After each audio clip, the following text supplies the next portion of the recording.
नमस्कार, मैं हूं पूजा चौरसिया आपके साथ और आप देख रहे हैं टीवी 100। हमारे खास कार्यक्रम में आप सभी का स्वागत है। देश के अलग अलग हिस्सों में इस वक्त कोरोना का प्रकोप दिखाई दे रहा है। लगातार नए मरीजों की संख्या बढ़ती जा रही है। ऐसे में अस्पतालों पर दबाव बढ़ रहा है। किसी अस्पताल में बेड नहीं तो किसी अस्पताल में ऑक्सीजन की कमी है। ऑक्सीजन के लिए खुद मरीजों के परिजनों को दर दर भटकना पड़ रहा है। वहीं कई शहरों में अस्पताल की लापरवाही भी देखने को मिल रही है, जिसके बाद परिजनों का गुस्सा फूट रहा है। यूपी के फर्रुखाबाद में भी कोविड के प्रकोप के कारण अस्पतालों की व्यवस्था बिगड़ती जा रही है। अस्पतालों में ऑक्सीजन सिलेंडर न मिलने से तीमारदार खफा हैं। फर्रुखाबाद में ऑक्सीजन की किल्लत के साथ साथ स्वास्थ्य विभाग कोरोना मरीजों के मौतों के आंकड़ों को छुपा रहा है।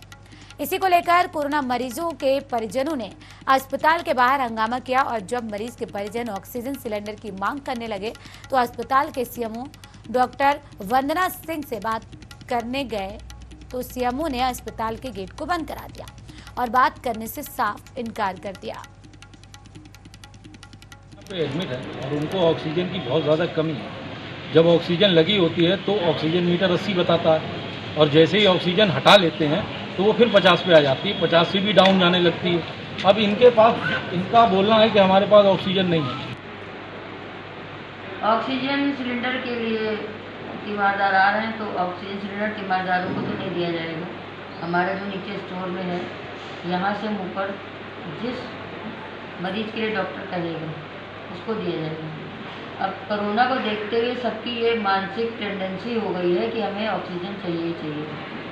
कुछ मरीज हैं उनको कितना कॉन्सेंट्रेटर पे रखना है कि सिलेंडर पे रखना है ये डॉक्टर निश्चित करेगा, पर सबको ये लगता है कि नहीं हमें तो ऑक्सीजन लगनी चाहिए, इसलिए वो इस बात को लेकर बहस हो रही थी। वहीं दूसरी तस्वीर यूपी के लखनऊ की है, जहां कोरोना काल में निजी अस्पताल की गुंडागर्दी दिखाई दी। दरअसल पूरा मामला लखनऊ के निजी अस्पताल का है, जहां ऑक्सीजन की कमी को लेकर मरीजों को बाहर निकाला जा रहा था। मरीजों का इलाज करने से साफ इनकार किया जा रहा था। इसी पर जब पत्रकारों ने सच्चाई दिखानी चाहिए तो अस्पताल प्रशासन गुंडागर्दी पर उतर आया और 2 पत्रकारों को बंदी बनाकर मारने की धमकी दी। अब सवाल यहाँ पर यह है कि अस्पतालों में ऑक्सीजन की किल्लत है तो प्रशासन चुप क्यों है?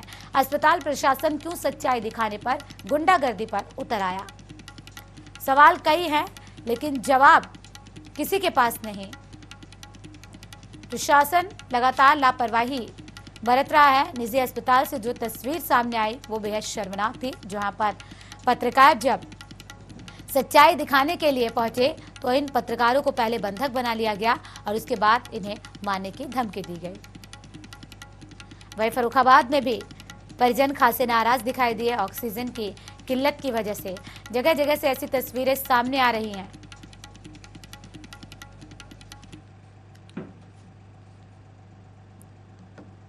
इस बीच चर्चा भी करेंगे, जहां बीजेपी नेता प्रीति दुबे जुड़ गई हैं। आपका बहुत स्वागत है। साथ ही संजीव त्रिवेदी सपा नेता जुड़ गए, आपका भी बहुत स्वागत है टीवी 100 पर। सबसे पहले प्रीति जी, मेरा सवाल आप ही से, आखिर ऐसी तस्वीरें क्यों सामने आ रही हैं जब मुख्यमंत्री योगी आदित्यनाथ खुद लगातार कड़े निर्देश दे रहे हैं, फिर प्रशासन इतनी बड़ी लापरवाही क्यों कर रहा है?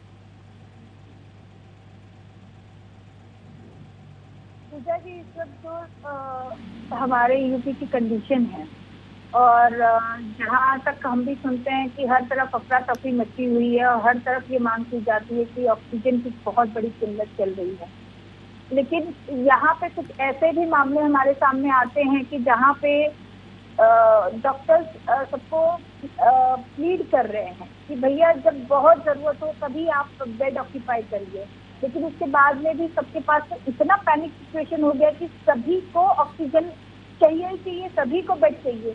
यहाँ पे अब डॉक्टर्स, आप ये फ्रंटलाइन वर्कर्स हैं, आप ये देखिए कि फ्रंटलाइन वर्कर्स भी जितने उनके पास संसाधन है उसके दौरान वो काम कर रहे हैं, उसको यूज करके काम कर रहे हैं, लेकिन अचानक से ये जो इन लोग बता रहे हैं कितनी किल्लत है, लेकिन वाकई में किल्लत है कि ये ब्लैक मार्केटिंग हो रही है या अस्पतालों का। अभी आपने एक नितिन शुक्ला जी ने अभी एक रिपोर्ट दी है यूट्यूब के हिसाब से कि नोएडा में माननीय योगी आदित्यनाथ जी ने 200 बेड खाली करवाए।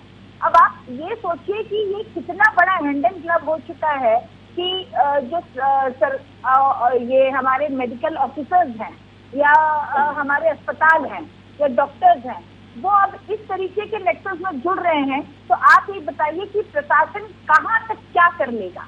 ये समय पे हम सभी को एक दूसरे का साथ दे के चलने का समय है, लेकिन अफसोस होता है जब ये सारी खबरें आती हैं कि आज मानवीय संवेदनाओं के साथ कोई नहीं है, लेकिन सब खामियां कमियां यही सबको दिख रही है।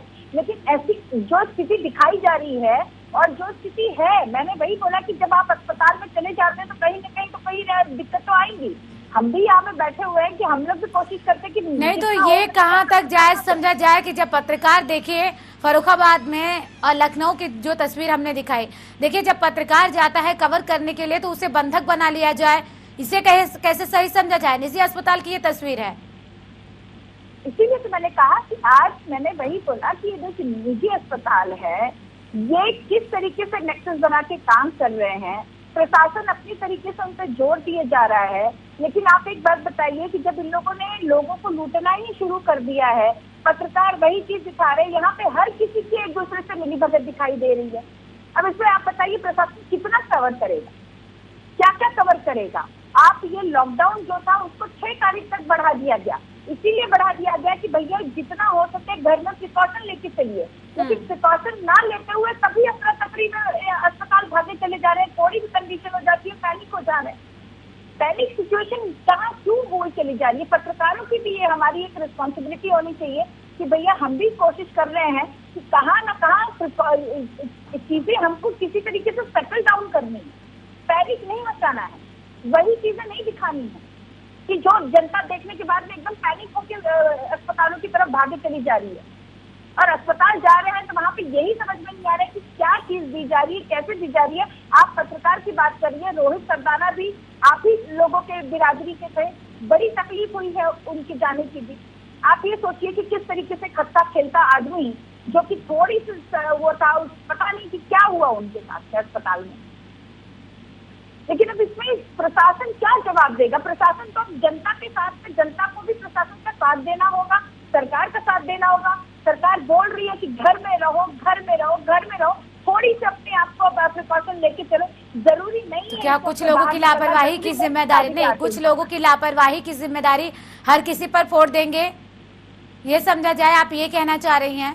नहीं, आप एक बात बताइए मैडम, आप एक बात बताइए, आप अभी पत्रकार हैं, आप मेरे से आज बात कर रही है, मैं और आप एक तरफ बात कर रहे हैं, कल को वहाँ पे कहीं और लखनऊ में या कानपुर में कोई घटना होती है तो क्या इसके लिए मैं और आप जिम्मेदार हो जाएंगे? जी नहीं होंगे ना। ये हम तो ये बात करेंगे कि भैया मामला क्या है। कहीं ना कहीं हमको अस्पतालों को भी जाके कन्विंस करना पड़ेगा कि आप पैनिक सिचुएशन मत क्रिएट करिए, कहाँ पे क्या चीज कमी हो रही है, सरकार से बात करिए। सरकार नहीं दे रही है तो वो चीज को पत्रकार इसको करे ना। सीएमओ, मैंने वही बोला कि पत्रकार उन चीजों को दिखाए जहाँ प्रशासन उनका साथ नहीं दे रही। हेलो जी। हाँ, लेकिन तो जी बताइए। जिस तरह से आपने कहा कि प्रशासन क्या करेगा, देखिए मैं ये नहीं कह रही कि प्रशासन कुछ नहीं कर रहा, मैं ये नहीं कह रही कि सरकार कोई कोशिश नहीं कर रही, सरकार कोशिश कर रही है, लेकिन सवाल इस बात का है कि वो कोशिशें क्यों नहीं दिखाई दे रही हैं। जब बार बार खुद मुख्यमंत्री को क्यों बार बार आगे आना पड़ रहा है, जब वो खुद धरातल पर उतर कर निर्देश दे रहे हैं सभी को कि आप लोग सतर्कता बरतिए, जहां सख्ती की जरूरत है वहां सख्ती लगाइए, जिलाधिकारियों को जिम्मेदारी दी गई है, तो फिर अगर जिम्मेदारी का निर्वहन नहीं होगा तो बताइए किससे सवाल पूछा जाएगा? ठीक है, आपके पास आऊंगे मैं। इस बीच संजीव त्रिवेदी जी भी जुड़ गए हैं, सपा नेता हैं। संजीव जी बताइए, सवाल किससे पूछा जाएगा? सरकार, बीजेपी की कोशिशें जारी है, हर कोई कोशिशों की तारीफ कर रहा है कि कोशिश जारी है, लेकिन कोशिशों से जब वो कोशिशें रंग नहीं लाएंगी तो सवाल तो उठाया जाएगा। बिल्कुल बिल्कुल, आप ठीक कह रही हैं कि जब कोशिशें रंग नहीं लाएंगी, सबसे बड़ी बात यह है, आप समझिए इस बात को जी, कि इस सरकार ने बार बार ये कहती है कि जनता करे, जनता के ऊपर अपने अपने हिस्से का काम भी आप जनता से कराना चाहते हैं। आप उम्मीद करते ये कर रहे हैं कि जनता सब कुछ करे और सरकार कुछ भी ना करे। अगर अस्पतालों में व्यवस्था है तो वो जनता ना बताए किसी को, पत्रकार किसी को ना बताए कि अस्पताल में व्यवस्था है। अगर ऑक्सीजन की कमी है तो ये जनता और पत्रकार दोनों मिलकर ना बताएं प्रदेश को या सरकार को कि यहाँ पे ये अव्यवस्था है, यहाँ अधिकारी नहीं सुन रहा है, यहाँ कर्मचारी नहीं सुन रहा है, यहाँ पे बेड की अव्यवस्था है, यहाँ ऑक्सीजन नहीं है, यहाँ वेंटिलेटर नहीं है, यहाँ दवाइयाँ नहीं है। ये चाहते हैं कि इनकी जो लायबिलिटी है, इनकी जो जिम्मेदारी है वो इनके ऊपर ना आए, और ये या तो जनता अपने मर्जी से स्वयं कर ले या इसको कोई बताने वाला ना हो। इसीलिए ये पत्रकारों पर मुकदमा लिखा रहे हैं। आम जनता जो गैस मांगती है, जो ऑक्सीजन मांग रही है, उनके ऊपर मुकदमे लिखाए जा रहे हैं। विपक्ष का अगर कोई नेता कोई बात उठाता है तो उसके ऊपर यही काम हो रहा है। तो इस तरीके से इस पैंडेमिक में आप कैसे चाहते हैं इसको सुलझाना, कैसे जनता को हल करना चाहिए? जनता आज त्राहिमाम कर रही है, जनता आज कह रही त्राहिमाम त्राहिमाम। अभी आप पंचायत का चुनाव आया है, लगभग हर जिले से ये हारे हैं, इसीलिए हारे हैं क्योंकि इनके कंट्रोल में कोई भी चीज नहीं है। ना सरकारी अधिकारी कंट्रोल में है, ना सरकारी कर्मचारी कंट्रोल में इनके है, ना ही इनके पास इनके नेता ही कंट्रोल में है। और सिर्फ जवानी जमा खर्च की जनता को आश्वासन देते रहिए कि हमारे प्रदेश में न तो ऑक्सीजन की कमी है, न बेड की कमी है, न वेंटिलेटर्स की कमी है। और असलियत यही है, आप भी देख रही हैं, आप भी दिखा रही हैं, लगातार आपके सारे टीवी चैनल दिखा रहे हैं कि प्रदेश पूरी तरीके से त्राहिमाम कर। लेकिन ये लोग सुनना नहीं चाहते हैं किसी तरीके से, वो पसंद ही नहीं है। और जो पसंद नहीं है तो उसके लिए उसको रोकने का जो भी भरसक प्रयास हो सकते हैं वो सारे काम सरकार का। और सबसे बड़ी बात प्रीति जी, विडंबना ये है कि ये तब हालात हैं जब 1% लोग सीरियस कंडीशन में हैं, जितने मामले सामने आ रहे हैं, जो डॉक्टरों का कहना है, तब ये हालात है। अगर भगवान न करे कि अगर इसी तरह से स्थिति रही और आगे आने वाले दिनों में भी स्थिति खराब हो गई तो फिर कैसे निपटेंगे? तो क्या सारा ठीकरा फिर जनता पे ही फोड़ा जाएगा? सुप्रीम कोर्ट तो कह रही है कि लॉकडाउन लगाइए, क्यों नहीं लगाया जा रहा है पूरी तरीके से लॉकडाउन? अभी भी लॉकडाउन है जी, अभी भी 6 तारीख तक लॉकडाउन बढ़ा दिया गया है। आप एक बात बताइए, इन्होंने चुनाव की बात की है, मैं ये देख रही थी, मैं भी यहाँ पे चुनाव के लिए यहाँ पे बैठी हूँ। मेरा भी एक कॉलेज है जो चुनाव के अंतर्गत आया हुआ था, मतगणना के अंतर्गत। वहाँ पे जो जनता को मैंने देखा कि सरकार इतना बोल रही है कि भैया दो क्या आपके स्कूल में मतगणना क्या आपके स्कूल में हुई थी क्या? प्रशासन पूरा लगा हुआ, पूरी पुलिस डिपार्टमेंट लगी हुई है, सबको बोला गया है कि सैनिटाइजर लेके, मास्क लेके और 2 गज दूरी रख के जब आपका नंबर आएगा तब आप आइएगा। लेकिन मैंने जनता को भी देखा है, इतनी भीड़ देखी है पूजा जी कि मुझे भी आश्चर्य हुआ कि क्या जनता की कोई जवाबदारी नहीं बनती है? आप इतनी भीड़ मचा रहे हो और उसके बाद में आप बोलोगे कि जब ऑक्सीजन की आप बोलो 50,000 की भीड़ थी, आप 50,000 की भीड़ में आप अगर सोचते हो कि कोरोना फैलेगा नहीं, क्या जनता की जवाबदारी नहीं है? भैया अगर जब सोशल डिस्टेंसिंग की बात की जा रही है, मास्क दिया जा रहा है, सब कुछ दिया जा रहा है, किट दिया जा रहा है, उसके बाद जो हमारे अधिकारी हैं, ARO थे, SP थे, सब बता रहे हैं सबको, लेकिन जनता कभी जिम्मेदार नहीं मान रही अपने आप को। मुझे ये भी आश्चर्य हो रहा था कि तो सख्ती बरतिए, किसने रोका है आपको? सख्ती बरतिए, जो जहाँ नहीं मान रहा है वहाँ पर सख्ती बरतिए। प्रशासन तो आपके हाथों में है। अभी आपने क्या बोला, अब चेक कर दिया, ये कर दिया, वो कर दिया। यहाँ पे जो SP थे, जो SO थे, सारे लोग ये बता रहे थे कि भैया आप हमें ढंग से फॉलो नहीं करेंगे, आपके खिलाफ FIR हो जाएगी।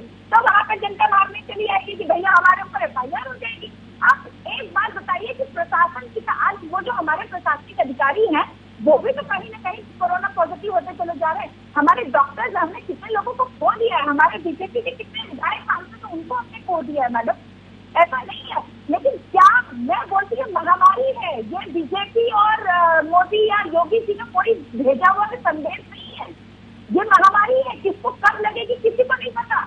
डॉक्टर्स अगर इतना ही भगवान हो गए होते तो डॉक्टर्स इलाज कर दिए होते।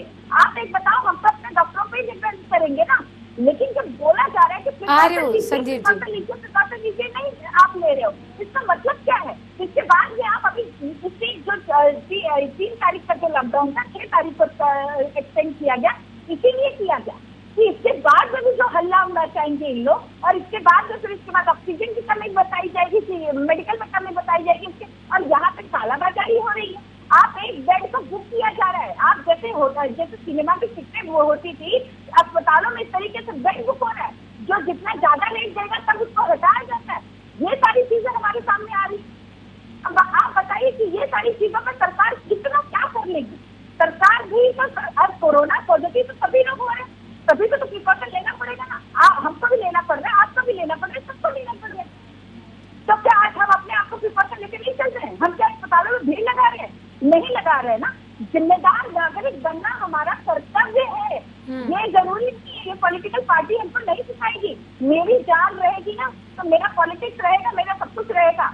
लेकिन जब मैं रहूंगी नहीं पूजा जी, तो मैं कहाँ आपके सामने आके बात कर पाऊंगी? तो मुझे तो मेरी रक्षा खुद करनी पड़ेगी ना। क्यों मैं भीड़ में जाऊँ? सरकार बोल रही है भीड़ में जाने की जरूरत नहीं है, जहाँ जरूरी है वही आप अपना सामान लेके आइएगा कल। लेकिन जनता भी नहीं समझ रही है, मैंने खुद अपनी आंखों से देखा है पूजा जी। चलिए ठीक है, जवाब दीजिएगा संजीव जी।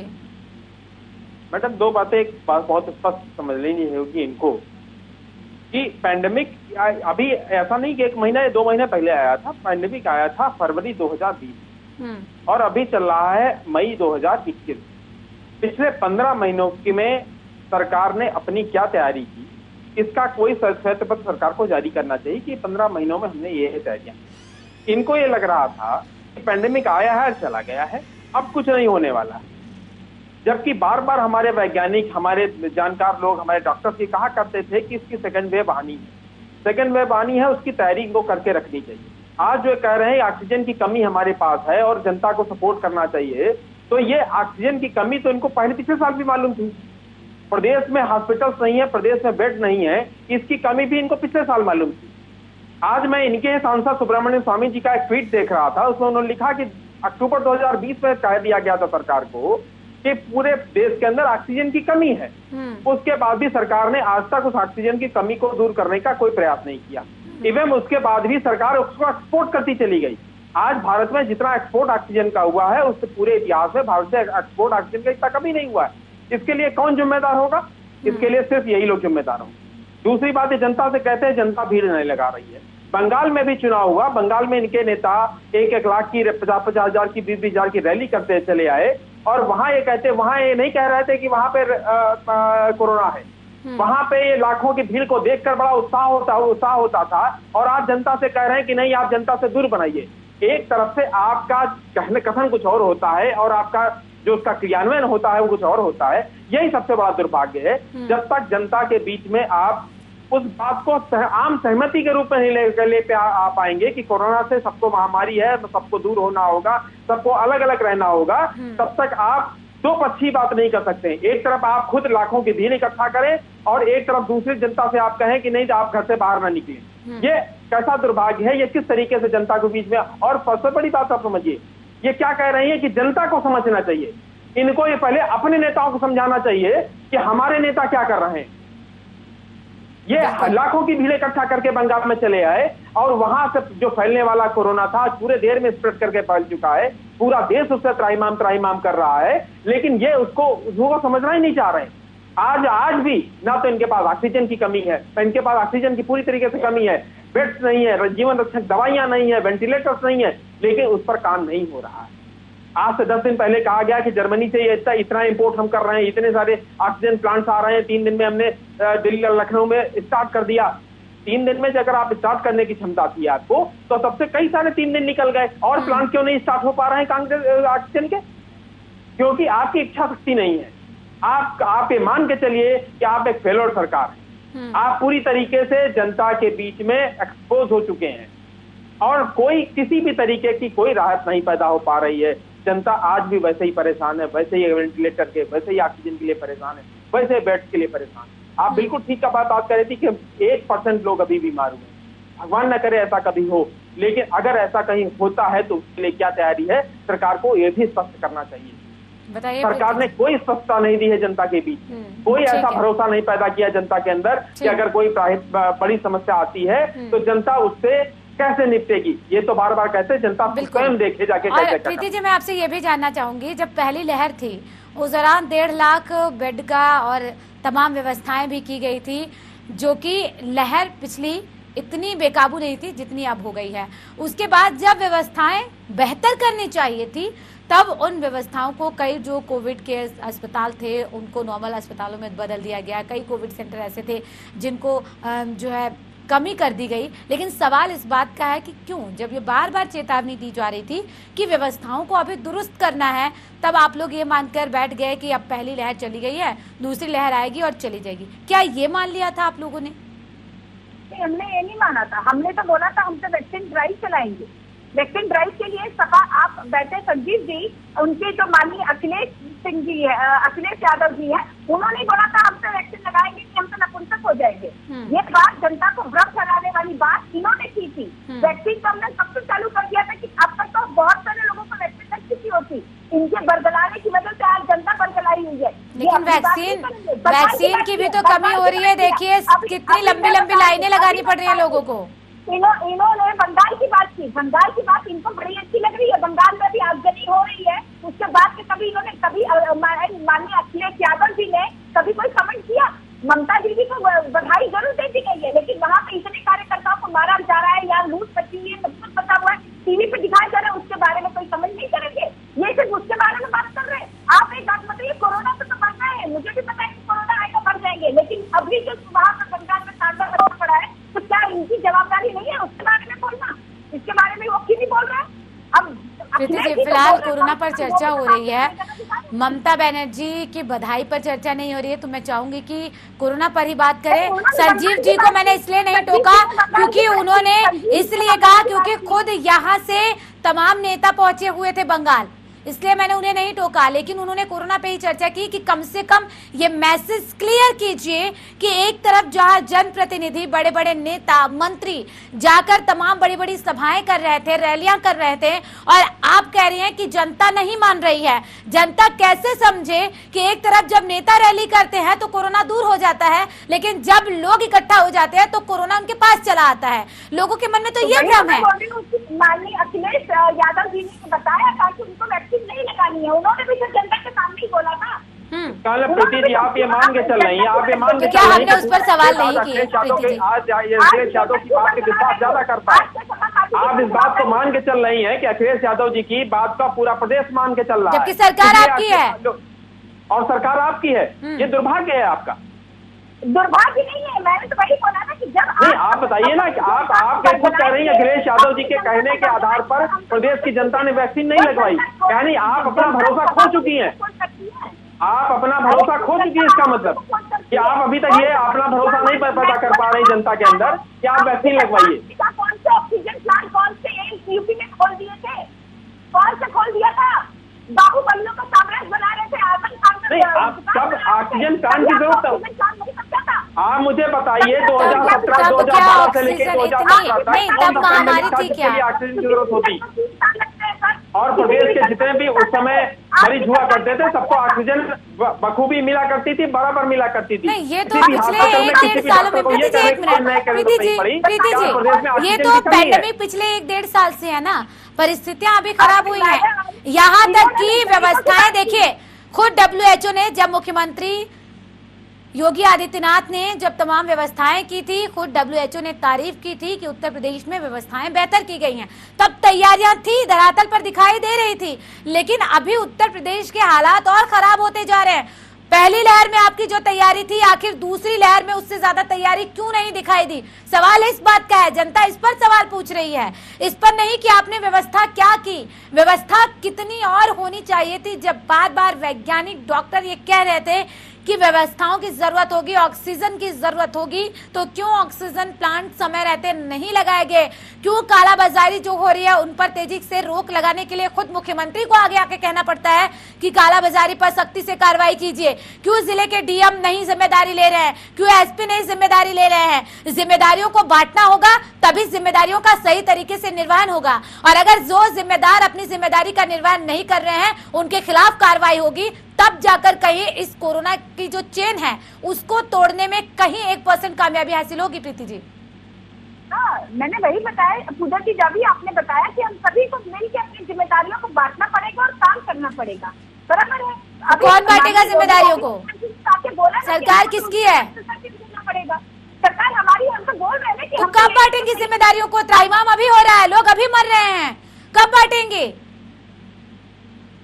आप ये देखिए 7 जिलों में वैक्सीन ड्राइव स्टार्ट कर दिया गया है। ऑक्सीजन की जितनी फील्ड सारे जिलों में ऑक्सीजन, अपने सारे विधायकों ने अपने ऑक्सीजन के लिए तैयारी शुरू कर दी है। सामुदायिक जितने भी ये थे अपने मेडिकल इक्विपमेंट है उनको बनाया वहाँ पे दिया जा रहा है। उसके बाद में भी जो चीजें नोडल अधिकारी क्या कर रहे हैं? जिम्मेदारी तो उन्हें भी दी गई है ना। नोडल अधिकारी क्या कर रहे हैं? कितनी रिपोर्ट सौंप दी सबने? क्या उन व्यवस्थाओं पर काम किया गया? आप ही बताइए, नोडल अधिकारी ने आपको कोई रिपोर्ट नहीं दी है? मैं वही तो आपसे जानना चाह रही हूँ। सरकार आपकी आप ही से तो पूछ रही है, नोडल अधिकारी को अगर जिम्मेदारी दी गई थी तो क्या उन्होंने जो रिपोर्ट सौंपी उसके आधार पर कार्रवाई हुई? और अगर कार्रवाई हुई होती प्रीति जी तो मुझे लग रहा है स्थितियां बेहतर हो चुकी होती, या आप भी जानती हैं? आप देखिए, मैंने आपको वही बताया कि आप कैसे बात कर रही हैं पूजा जी। पहले आप एक बात बताइए कि एक महामारी के समय में पहले हम महामारी को टैकल करें कि पहले इनको टैकल करते बैठे? सबको जाके जेल में 15 महीने में क्या किया आपने बताइए ना। 15 महीने में बात प्रदेश की तो बताइए, 15 महीने में क्या हुआ है? आज आप बता रहे हैं कि नोडल अधिकारी काम नहीं कर रहा, हम आज देखेंगे। आप 15 महीने में क्या कर रही थी? अभी तो आपने कहा कि जिम्मेदारियों को बांटना होगा। अभी मैंने ये बात कही कि जिम्मेदारियों को सही समय पर अगर बांट दिया गया होता तो फिर अभी ये नौबत नहीं होती। अभी आप कह रहे हैं कि हम नोडल अधिकारी की रिपोर्ट देखें या फिर जो है स्थिति को कंट्रोल करने में जुटे। यही चीज अगर पहले कर ली होती, तैयारी पहले हो गई होती तो अभी ये सिचुएशन नहीं होती। प्रीति जी ठीक है, आपके पास लौटूंगी मैं। संजीव जी आखिरी कमेंट, जिस तरह से परिस्थितियां आप बहुत ज्यादा खराब हो चुकी हैं, समाजवादी पार्टी की तरफ से किस तरह से सहयोग किया जा रहा है इस महामारी के दौरान? देखिए, माननीय राष्ट्रीय अध्यक्ष जी ने अपने सारे नेताओं से आज भी कहा है, पहले भी लगातार कहते चले आ रहे हैं कि हर आदमी, हर नेता जमीन पे उतर के जनता के लिए जो भी सेवा कर सकता है वो सेवा करे। जिस तरीके से भी उसको आराम दिलाया जा सकता है, जिस तरीके से भी उपलब्ध कराई जा सकती है। कल ही हमारी पूर्व सांसद अनु टंडन जी ने उन्नाव में 2 ऑक्सीजन जनरेटर दिए हैं, प्रशासन को उपलब्ध कराए हैं। ये सारा काम हो रहा है पूरे प्रदेश में। समाजवादी पार्टी का नेता, वर्तमान नेता या भूतपूर्व अगर कोई पदाधिकारी रहा है या कोई विधायक या कोई मंत्री या कोई सांसद रहा है तो वो अपने स्तर से अपने जिन संसाधनों के माध्यम से जनता की सेवा में पूरी तरीके से लगा। चलिए ठीक है, बहुत शुक्रिया आप दोनों मेहमानों का चर्चा में शामिल होने के लिए। लेकिन सवाल यही बरकरार है कि व्यवस्थाएं कब दुरुस्त होंगी, कब जनता जो मर रही है उसके परिजनों को राहत मिल पाएगी, कब ऑक्सीजन की ये किल्लत दूर होगी जिससे लोग चीख पुकार ना मचाए और कोई भी ना अपने बेटे को खोए ना ही कोई अपने पिता को। इसी के साथ हमारे इस खास कार्यक्रम में सिर्फ इतना ही। बने रहिए TV 100 के साथ। नमस्कार।